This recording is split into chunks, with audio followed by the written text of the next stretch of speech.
1976 में इमरजेंसी के दौरान प्रियम्बल में सोशलिस्ट और सेकुलर शब्द जोड़ा गया था, उसको हमने सुप्रीम कोर्ट में चैलेंज किया हुआ है और आज उसी मामले पे सुप्रीम कोर्ट में सुनवाई हुई। मैंने माननीय सुप्रीम कोर्ट को बताया कि संविधान का जो प्रियम्बल है ये 1 दिन में या 2 दिन या 3 दिन में डिसाइड नहीं हुआ था, 7 दिन इसके ऊपर बहस हुई थी, उसके बाद ये प्रियम्बल फाइनलाइज हुआ था। मैंने माननीय सुप्रीम कोर्ट को ये भी बताया कि जब ये संविधान का प्रियम्बल चर्चा हो रही थी, जब इसके ऊपर डिस्कशन हो रहा था, तो बाकायदा प्रस्ताव आया था इसमें सेकुलर शब्द जोड़ने के लिए, लेकिन संविधान सभा ने रिजेक्ट कर दिया था।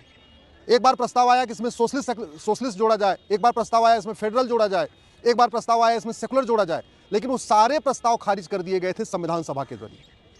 और 1976 में जब 2 नवंबर 1976 को ये संविधान में जोड़ा गया है, उस समय देश में आपातकाल लगा हुआ था। सारे लीडर ऑफ अपोजिशन या तो जेल में थे या तो विदेश चले गए थे डर के मारे।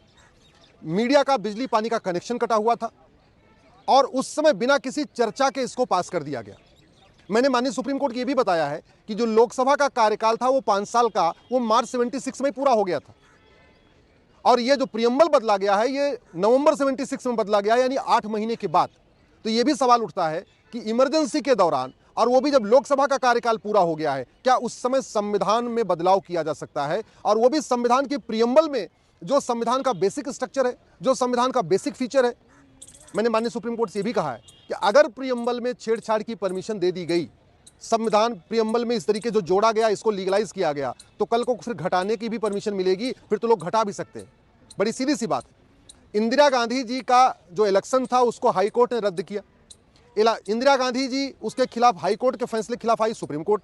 सुप्रीम कोर्ट में आई, सुप्रीम कोर्ट में 24 जून 75 को सुप्रीम कोर्ट ने कहा ठीक है आप कार्यवाहक प्रधानमंत्री बने रहिए, लेकिन आप कोई महत्वपूर्ण डिसीजन नहीं ले पाएंगे।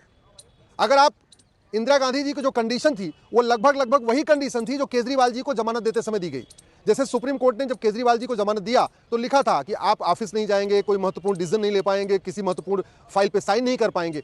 लगभग same terms condition Indira Gandhi ji के लिए 1975 में जब 24 जून 75 को सुप्रीम कोर्ट ने उनको कहा था कि ठीक है आप कार्यवाहक प्रधानमंत्री बने रहिए, उस समय भी यही कंडीशन सेट किया था, आप ऑफिस नहीं जाएंगी, कोई महत्वपूर्ण डिसीजन नहीं लेंगी, आप कोई जो है सैलरी नहीं लेंगी, इतना तक कह दिया था। आप जरा सोचिए 24 जून 1975 को, और उसी से गुस्सा होके रात में ये तैयारी कर ली गई और अगले दिन 25 जून 75 को इमरजेंसी लग गई।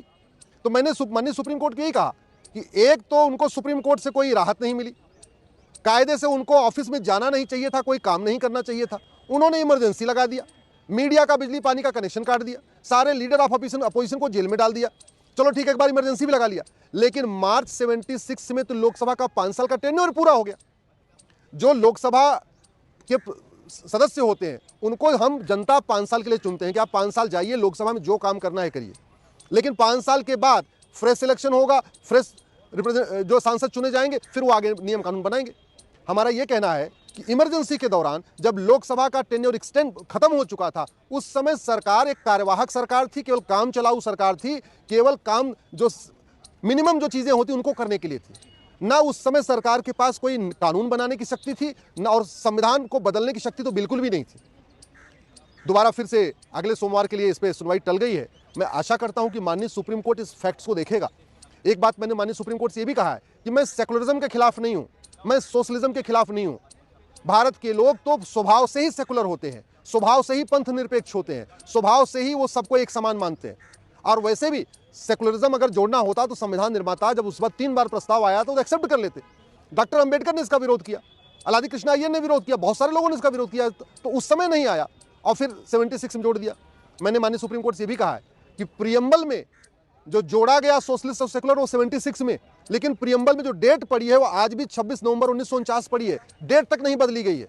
दूसरा, प्रियम्बल जो बनाया गया वो संविधान सभा के द्वारा बनाया गया। आज भी प्रियम्बल में लिखा है कंस्टिट्यूएंट असेंबली, तो 76 में कंस्टिट्यूएंट असेंबली थी ही नहीं, 76 में सेकुलर जोड़ा गया और डेट आज भी 1949 की पड़ रही है। और सबसे इंपॉर्टेंट, अगर इसको ऐसे कंटिन्यू करने का अनुमति मिल गई तो कल को आने वाले टाइम में और कोई प्रधानमंत्री देश में इमरजेंसी लगा देगा और इमरजेंसी लगा के प्रियम्बल से सेकुलर भी हटा देगा, या प्रियम्बल में शरिया भी जोड़ देगा, या प्रियम्बल से जस्टिस निकाल देगा, या प्रियम्बल से इक्वलिटी निकाल देगा। अगर इस तरीके से प्रियम्बल से छेड़छाड़ करने की परमिशन मिली तो आने वाले टाइम में अच्छा नहीं है। अगर और खासतौर पे ऐसे प्रधानमंत्री को संविधान बदलने की अनुमति मिल गई जिसका ऑलरेडी इलेक्शन खारिज हो चुका था हाई कोर्ट से, जिसको सुप्रीम कोर्ट ने कहा था कि आप ऑफिस नहीं जा सकते, आप कोई महत्वपूर्ण काम कर नहीं ले सकते, अगर इंदिरा जी के द्वारा इस तरीके से इलीगली ये जो काम किया गया, इसको लीगलाइज कर दिया गया, इसको नहीं बदला गया, तो ये फ्यूचर के लिए अच्छा नहीं होगा।